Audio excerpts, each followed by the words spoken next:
بسم اللہ الرحمن الرحیم ایاک نعبد و ایاک نستعین۔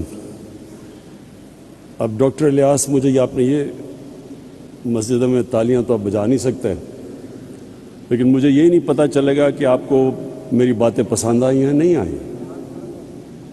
اچھا، ڈاکٹر امجد کہہ رہے ہیں ہاتھ آپ کھڑا کریں گے۔ میں سب سے پہلے آپ سب کو جو پیغام دینا چاہتا ہوں وہ یہ کہ یہ پاکستان ایک بڑی خواب کا نام تھا۔ ہم نے ایک مثالی اسلامی فلاحی ریاست بننا تھا، اور جو فلاحی ریاست کس کے طرز پہ بننا تھا؟ جو سب سے پہلے ہمارے نبی صلی اللہ علیہ وسلم نے مدینہ میں ایک ریاست قائم کی تھی، ان اصولوں پہ ہم نے پاکستان کو کھڑا کرنا تھا۔ مجھے افسوس سے کہنا پڑتا ہے کہ وہ جو ہمارا قبلہ ہونا چاہیے تھا 1947 میں، ہم اس راستے پہ نہیں چلے۔ اور میرا یہ ایمان ہے کہ اگر آج پاکستان کو وہ عزت نہیں ملی دنیا میں، اگر پاکستان کا وہ مقام دنیا میں نہیں ہوا جو ہونا چاہیے تھا، اس کی وجہ یہ تھی کہ جس نظریے کے تحت پاکستان بنا تھا اس نظریے پہ ہم نہیں چلے۔ جو قوم اپنے نظریے سے ہٹتی ہے وہ کبھی کامیاب نہیں ہوتی۔ جو انسان اپنے نظریے سے ہٹتا ہے وہ بھٹک جاتا ہے، اور ہمارا نظریہ مدینہ کی ریاست کا نظریہ تھا۔ اس میں دو سب سے اہم چیزیں تھیں، ایک انسانیت، فلاحی ریاست جدھر ریاست نے اپنے کمزور طبقے کی ذمہ داری لینی تھی، جس کو انگریزی میں ویلفیئر اسٹیٹ کہتے ہیں، اور دوسرا جو نبی صلی اللہ علیہ وسلم کا حکم تھا کہ جو قوم طاقتور چور کو چھوڑ دیتی ہے اور کمزور چور کو جیل میں ڈالتی ہے وہ تباہ ہو جاتی ہے، یعنی جس قوم میں انصاف نہیں ہوتا وہ تباہ ہو جاتی ہے۔ اور انہوں نے پھر کہا کہ میری بیٹی بھی اگر چوری کرے گی تو اس کو بھی سزا ملے گی، یعنی کوئی قانون سے اوپر نہیں ہے۔ یہ دو سب سے بڑے اصول تھے جو بنیاد بنے مدینہ کی ریاست میں۔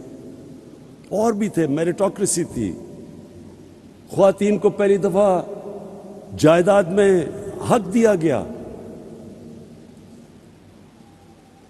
غلاموں کو انسانوں کی طرح حکم دیا رکھنے کا، کوئی کسی کے اندر، سب انسان حضرت آدم کی اولاد بتایا گیا کہ کوئی بھی رنگ ہو آپ کا، اس پہ کوئی انسانوں کے اندر فرق نہیں ہے۔ اور پھر رحمت اللہ عالمین نے انسانوں کو اکٹھا کیا، انسانیت کا پیغام دیا کہ سب انسانوں کو تقسیم نہیں کیا، اور وہ ریاست، اس کے اوپر کئی صدیوں تک مسلمانوں نے دنیا کی امامت کی۔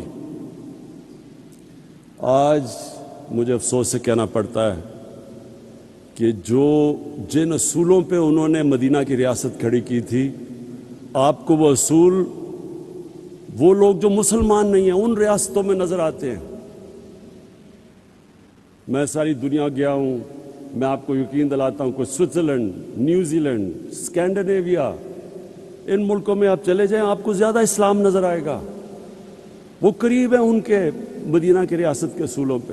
وہاں انصاف بھی ہے، وہاں انسانیت ہے، وہاں فلاحی ریاست ہے، وہاں میریٹوکریسی ہے، وہاں خواتین کو حقوق ملے ہوئے ہیں، انسانوں میں فرق نہیں کرتے۔ اور مسلمان دنیا میں بڑے کم، 50 سے زیادہ مسلمان ملک ہیں، بڑے کم مسلمان ملکوں میں آپ کو وہ مدینہ کی ریاست کے اصول نظر آئیں گے۔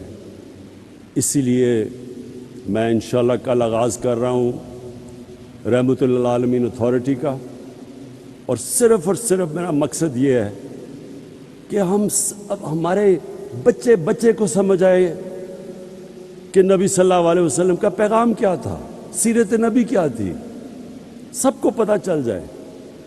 اللہ کسی کو ایمان دیتا ہے یا نہیں دیتا وہ تو اللہ کا تحفہ ہے، لیکن ہم اپنی ریاست ذمہ داری پوری کریں اپنے انسانوں پہ، اپنے بچوں پہ، ان کو بتائیں کہ اصل میں ان کی سیرت کیا تھی، ان کا راستہ کیا تھا۔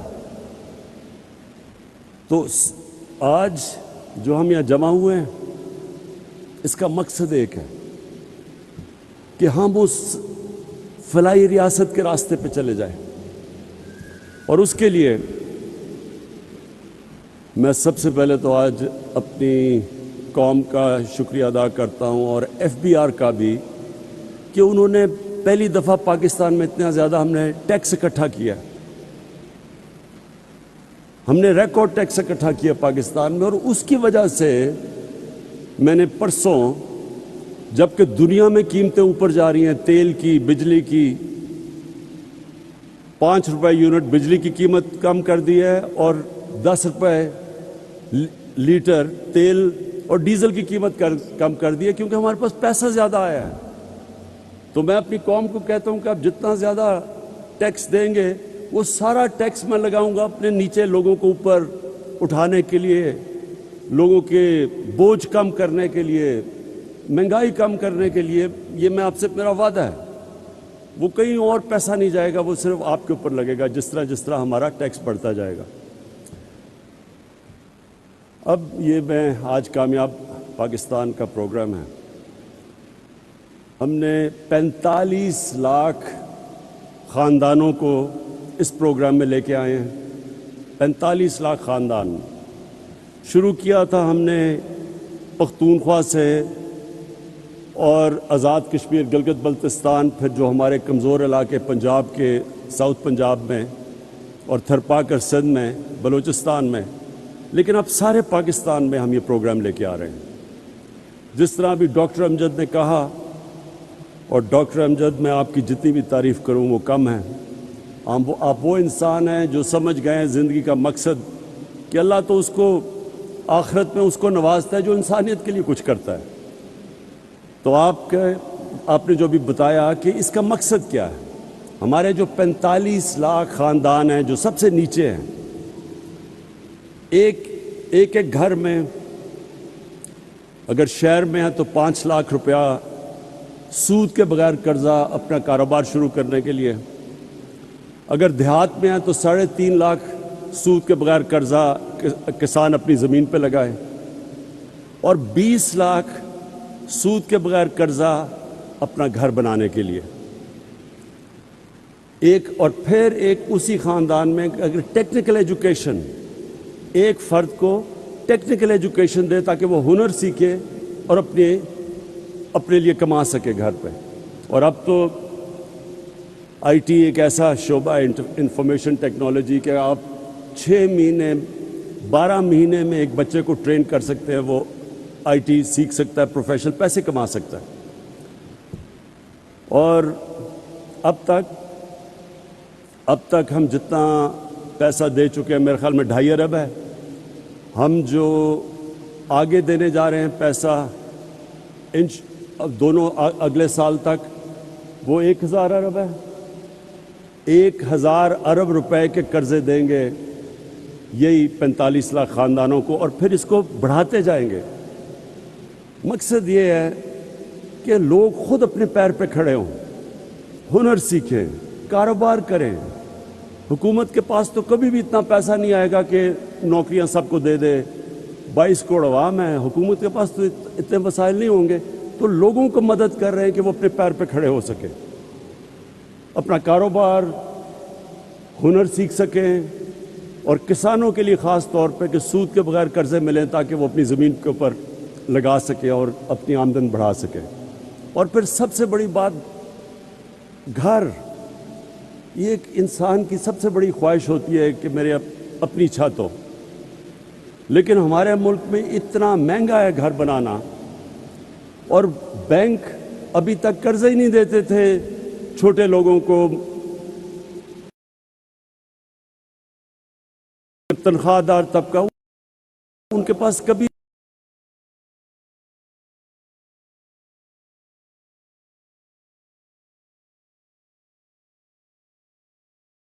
بھی ان کو قرضے نہیں دیتے تھے، پیسے والوں کو قرضے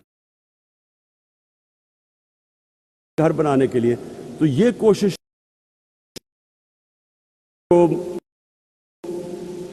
تنخواہ دار طبقہ، ان کے پاس کبھی بھی ان کو قرضے نہیں دیتے تھے، پیسے والوں کو قرضے دیتے تھے۔ تو اس کا ہوا کیا کہ صرف پیسے والے لوگ گھر بنا سکتے ہیں، اور ہمارے یہاں کچی آبادیاں یہ بڑھتی جا رہی ہیں۔ کراچی میں تقریباً 40% کراچی کچی آبادیاں ہو گیا ہے، ہر شہر میں بڑھتی جا رہی ہیں۔ لاہور میں کچی آبادیاں، کیونکہ لوگوں کے پاس پیسہ نہیں ہے اپنا گھر بنانے کے لیے۔ تو یہ کوشش، ایک تو یہ کہ سب سے جو 45 لاکھ غریب خاندان ہیں ان کو 20 لاکھ کا سود کے بغیر قرضہ، اور پھر ہم نے اب بینکوں کو تیار کیا ہے۔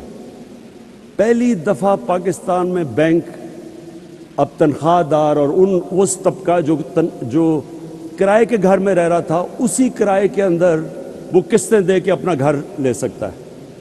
یہ بھی پاکستان میں پہلی دفعہ۔ اب تک 55 ارب روپے کے قرضے دیے گئے ہیں۔ اب تک 55 ارب روپے کے قرضے کبھی پاکستان میں تنخواہ دار اور نچلے طبقے کو نہیں دیے گئے تھے، اور یہ آنے والے دنوں ہر ہفتے یہ بڑھتے جا رہے ہیں قرضے، کیونکہ بینکوں نے پہلی دفعہ، ہم ان کو سبسڈائز کر رہے ہیں، ہم بینکوں کی مدد کر رہے ہیں ان کو پیسے دے کے، تاکہ جو سود زیادہ نہ ہو ایک عام آدمی کے لیے، تو گورنمنٹ سبسڈائز کر رہی ہے۔ تو انشاءاللہ میری جو خواب ہے کہ ہم وہ جو سفر نکل گئے ہیں فلاحی ریاست کی طرف، جس میں جو سب سے بڑا پروگرام ہم نے کیا، جس میں مجھے ابھی فخر سب سے زیادہ ہے، وہ ہے ہیلتھ کارڈ۔ اس مہینے کے اینڈ تک سارے پنجاب کے خاندان کے پاس ہیلتھ کارڈ آ جائے گا۔ یہ پھر سے سن لیں، ہیلتھ کارڈ کیا ہے؟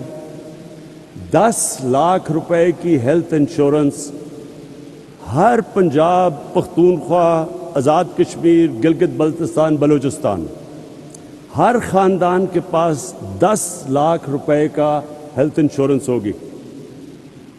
یہ نہیں گورنمنٹ ہاسپٹل، کسی بھی اچھے سے اچھے ہسپتال میں جا کے وہ 10 لاکھ روپے تک اپنا علاج کروا سکیں گے۔ اب تک عام لوگ صرف گورنمنٹ کے ہسپتالوں میں جا کے اپنا علاج کرواتے تھے، اور گورنمنٹ کے ہسپتال اگر آپ باہر چلے جائیں بڑے شہروں سے، تو وہاں بڑا مشکل، کئی دفعہ ڈاکٹر نہیں ہوتے، نرسیں نہیں ہوتی، ایکوپمنٹ نہیں ہوتی، تو وہ بیچارے رلتے رلتے شہروں میں آتے ہیں۔ شہروں میں ہسپتال بھرے ہوئے ہوتے ہیں، 2-2 3-3 لوگ بستر پہ ہوتے ہیں۔ تو یہ جو ہیلتھ کارڈ سے اب کیا ہوگا؟ اب جو پرائیویٹ سیکٹر کے ہاسپٹل ہیں وہ دیہاتوں میں جا کے ہسپتال بنائیں گے، کیونکہ ہر خاندان کے پاس اب پیسہ آ گیا ہے اپنا علاج کروانے کے لیے۔ اور اس سے انشاءاللہ جو میری ایک ہمیشہ میں سمجھتا تھا کہ سب سے برا اور مشکل وقت ایک خاندان پہ تب آتا ہے جب ایک گھر میں بیماری ہو، ماں باپ بیمار ہوں، بچے بیمار ہوں، اور ان کے پاس پیسہ نہ ہو علاج کروانے کا۔ اس سے زیادہ ایک گھر میں بے بسی کا عالم نہیں ہوتا۔ تو یہ مجھے جو سب سے بڑی خوشی، اگر مجھے پوچھیں کہ 3.5 سال میں آپ کو کس چیز میں سب سے زیادہ خوشی ملی ہے، وہ اس میں ملی ہے کہ انشاءاللہ اس مہینے کے اینڈ تک سارے پاکستان کے خاندانوں کے پاس 10 لاکھ روپے کا ہیلتھ انشورنس آ جائے گی، کسی بھی ہسپتال میں جا کے اپنا علاج کروا سکتے ہیں۔ میں آخر میں سارے جتنے بھی لوگوں نے مل کے یہ کامیاب پاکستان میں، جتنے بھی اداروں نے، اخوت، NRSP، سب نے جنہوں نے مل کے یہاں تک یہ ممکن کیا ہے، میں آپ سب کو خراج تحسین پیش کرتا ہوں۔ اور یہ جو ہم نے شروع کیا ہے، یہ راستہ، یہ وہ خواب ہے جو علامہ اقبال نے سوچا تھا جب انہوں نے پاکستان کا تصور کیا تھا، یہ اس راستے پہ انشاءاللہ ہم نکل گئے ہیں جو میں سمجھتا ہوں کہ پاکستان کی عظمت کا راستہ ہے۔ پاکستان پائندہ باد۔